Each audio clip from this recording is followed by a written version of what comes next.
There's no opening bit. Mr. Beast opened a fair in Saudi Arabia. That's it. That's my intro. I'm Amanda. You're watching Swell Entertainment. I am sick. I realized on the recording I don't necessarily sound sick. Talking is painful, and inside my head, I sound insane. Like, my voice sounds crazy. So, heads up, just so you know. But today we are talking about Mr. Beast and how he opened a amusement park, theme park. It's a fair, really, like a traveling fair type of look to it in Riyadh in Saudi Arabia. And just so this is out of the way now, hi Jimmy, in case you watched this one too, like you watched the thumbnail video, I do encourage you to watch this full video before you send me a DM, like you did with the other video where you didn't make it past the intro. If you do see this, hi, enjoy the video. Just throwing that one out there. But yes, Mr. Beast, Jimmy Donaldson, okay? Mr. Beast is, I think, currently the most followed YouTuber here on YouTube.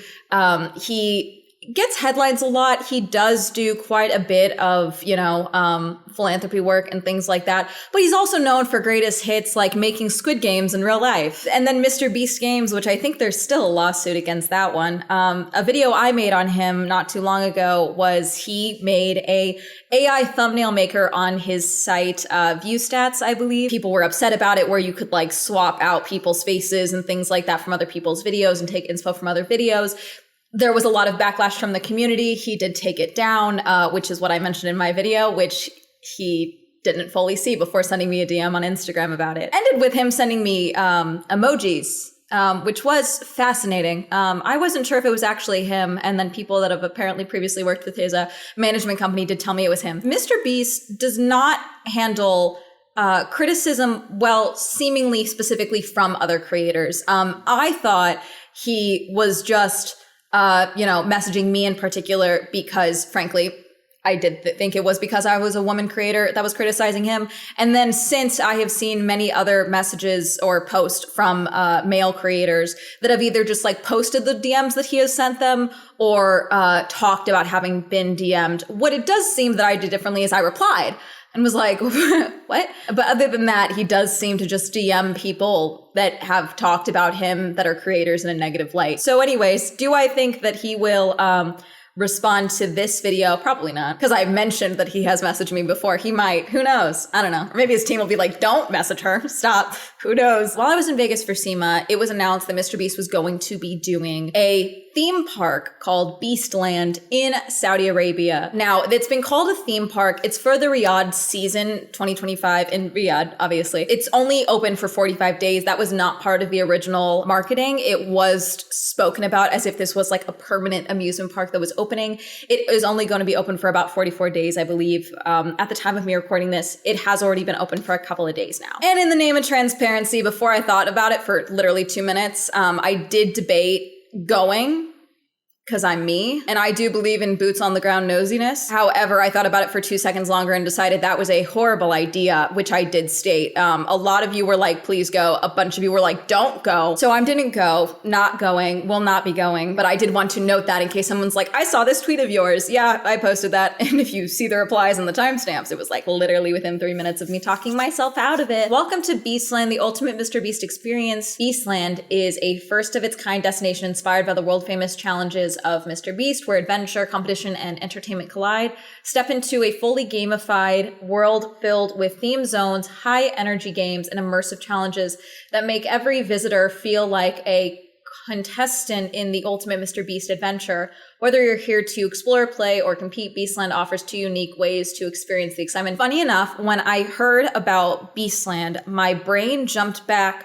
to the Mr. Beast experience that was supposed to happen in Vegas at Resorts World. If you guys haven't seen that, I also made a video on it. Much fewer people than I expected to make videos on it made videos on it, which I did find interesting at the time. But that whole situation was weird where there was like advertising for it and a bunch of people went and then seemingly no one involved seemed to know what was going on. The merch giveaways, things like that. There was like a $10,000 giveaway. It was a whole thing.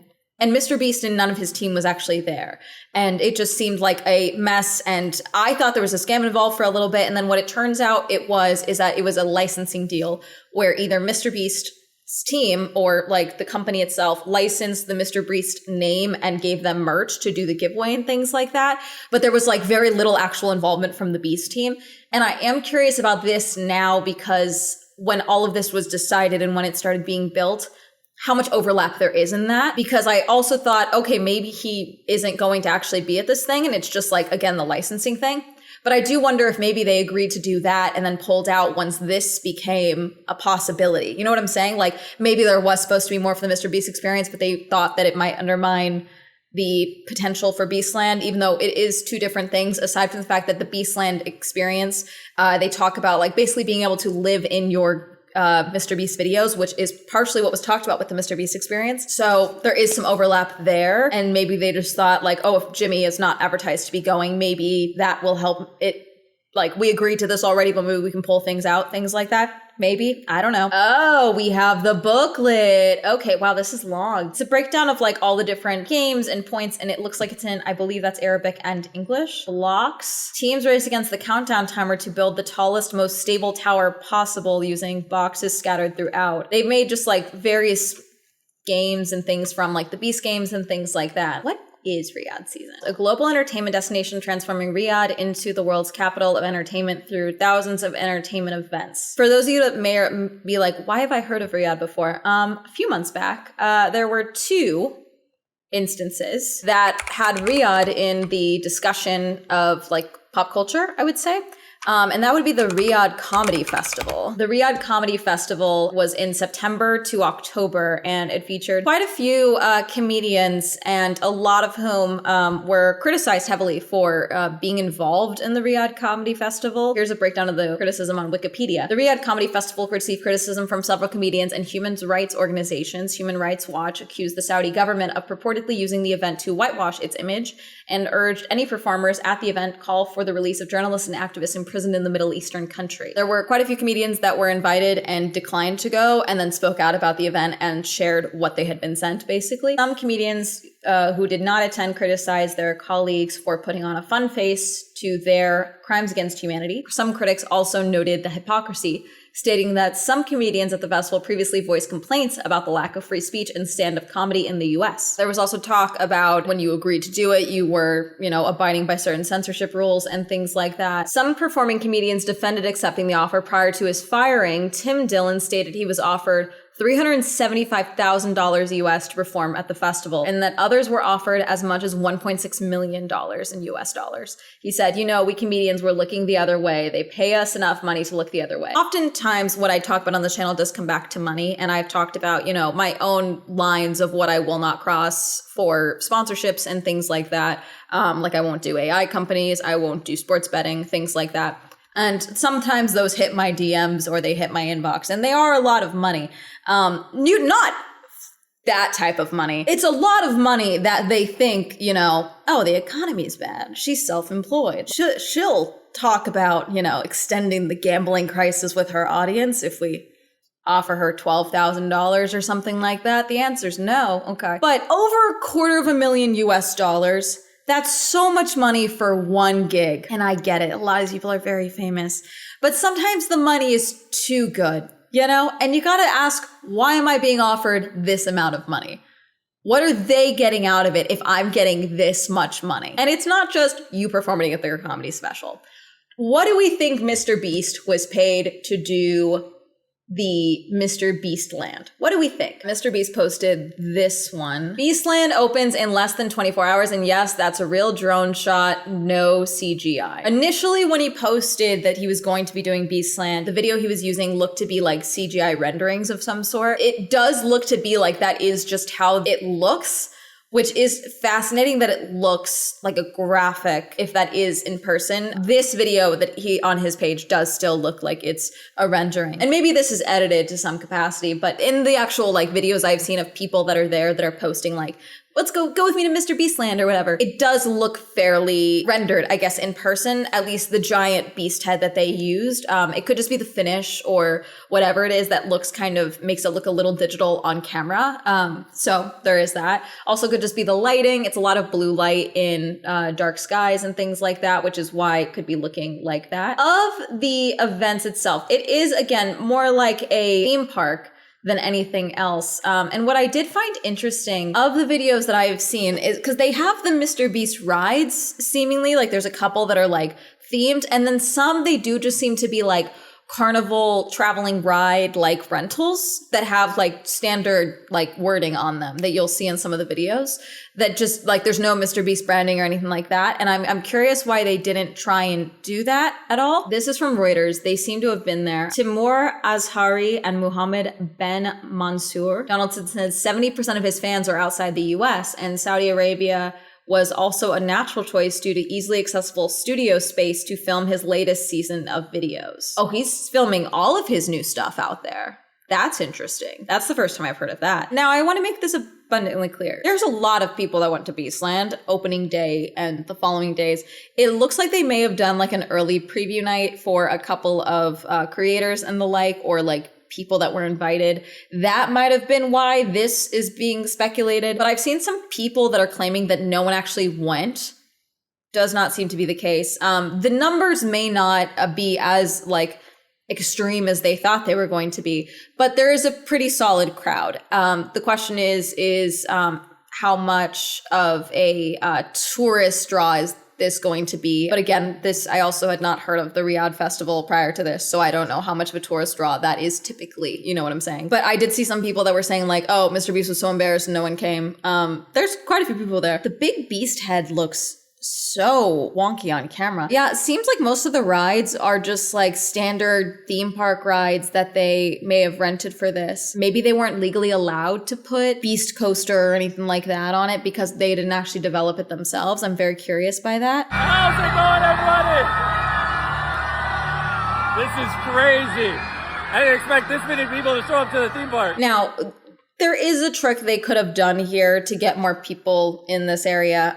It sounds like each day they're doing drops for like winning and things like that. They did a countdown on day one to get people to the Mr. Beast Arena to announce like the fact that they were going to be giving money away and things like that. That causes the entirety of everyone that's in the park to rush to one area to cause this type of crowding. Also, Mr. Beast is there. People do want to meet him and things like that. So that could be it as well. But I did see in another person's video, they did do a countdown. Ebony Platfoot is probably the first person I saw do a video on this. They got in a little later after it had opened. It opened around 4, obviously. People had been lined up to be the first ones in line. And that's when she noticed that there was a countdown for 4 minutes and 20 seconds basically on the wall. So she went in to go straight to the Beast Arena to go figure out what that was, which is where they announced that there was going to be like the giveaways and stuff. There was apparently also a meet and greet area where I guess people had just been like hanging out to like meet people. But in her videos, you can see it's dark, but like there's a lot of people there. This is from Ryan, Scuba Ryan on Twitter. Mr. Beast Beastland theme park is officially open in Saudi Arabia with thousands of people lined up to enter. General admission $7, no rides. Beast mode $25, challenges and 3 rides. And then $66 for Beast Mode Plus for full access. That's all in US dollars, by the way. I would say by US standards, I would say that's fairly reasonable for one night admission. I don't know. I am in LA, so like my view on that of pricing for events is skewed just because often in Los Angeles, our prices for events end up going much more absurd. So that feels extremely reasonable to me, even if it is like a fair, basically, considering it's kind of, would this function as a lottery system? I guess not, because you are buying a ticket to go in and then competing. So basically you're buying the ability to compete to win money. There is something else that is extremely dystopian about that. If you do go, okay, whether you are based in Saudi Arabia or you are visiting, I would hope that you go for the hope of having fun and not just, I need this money. Oh my God, because that's where I get sad that you'd be going because you need this money. But that's where we're at right now, at least here in the US. Economically. Do I encourage you to go? No, I'm not going, which some of you might be like, I don't care what you do. That's cool too. I am curious if anyone else that watches this has been or is there currently. I am curious how they do the distribution of prices because the concept of the Riyadh festival season, I should say, sounds like it's you're not there the entire time. You're just there for the season, if you go to visit.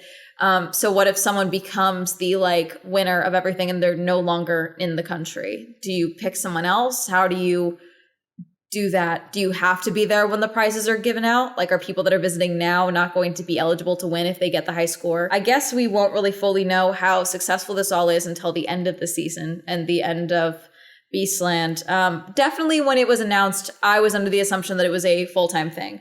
I did see a different video. Yeah, this is from Monify back in May. Mr. Beast just signed with an entire country. YouTube's most subscribed creator is officially part of Riyadh season. But this isn't just about making videos in the desert. This deal includes a Mr. Beast theme park, Saudi exclusive challenges, and a full-scale launch of his $250 million snack brand, Feastables. And that's not small change. Saudi's chocolate market alone is worth over $1.5 billion, and Feastables wants a big bite out of it. According to the Feastables map, they have not added Saudi Arabia currently. Everything's just saying that it's coming. Nothing, I'm just saying that it has launched, aside from the fact that it has launched at least at the Beastland itself. A lot of it that I've seen so far from the videos, everything is just like, look, I'm here, or look, I saw Mr. Beast. I haven't seen a lot of things of like people sharing too much about like their overall experience with the Beastland itself, which maybe by the time that this comes out, that'll change. So maybe I'll have more links to add to the description.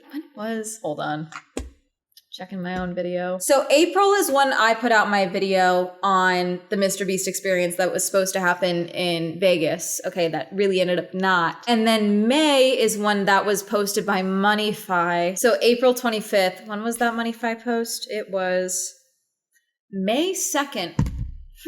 I'm not saying that these two things are related. I'm just saying I would not be shocked if the Mr. Beast team was fully on board with the Mr. Beast experience, and then they got the offer from Riyadh season, and then they walked back what they had agreed to with Resorts World. Regardless, whoever agreed on that licensing deal with Resorts World, to put it as a licensing deal, an agreement, regardless of timing and how it might look, that was a bad decision. I said that then, I say this now, that was dumb. I'm so curious if they like came to him with like things based off of his videos. They made a pitch and he was just like, yeah, let's do it. Or if he was like very involved in the planning.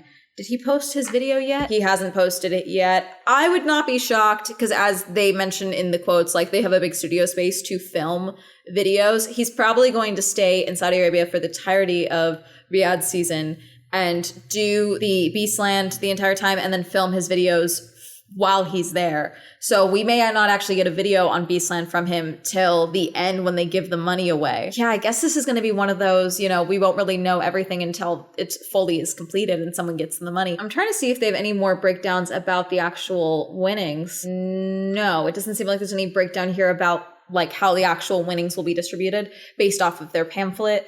That could just be in one of the press releases that I did not get sent that some people are mentioning because they don't send me anything, obviously. But yeah, I guess we won't fully know how this is going to happen until it's done. If you do go, film more than you think you need to.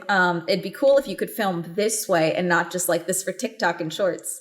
That would be really cool. Like if you could film this. Try the food. Tell me what it's like. As this video comes out, I'm sure there'll be way more YouTube videos that have come out from people that are there because I did see a couple people that were like posting videos there. And Dream is there for some reason. It's really going to be it. Definitely let me know what your guys' thoughts are on this. Let me know. Comment down below. All of that. Reminder, I stream on Twitch. Swell Entertainment is now available on Spotify. Reminder, check out Girly Pop Go if you'd like to see more car and motorsport content. Shout out to my channel members. If you'd also like to join me on channel memberships, you can go ahead and click join down below. If you'd like to control me on social media, they'll be all up here. And that's going to be a blue day. Goodbye.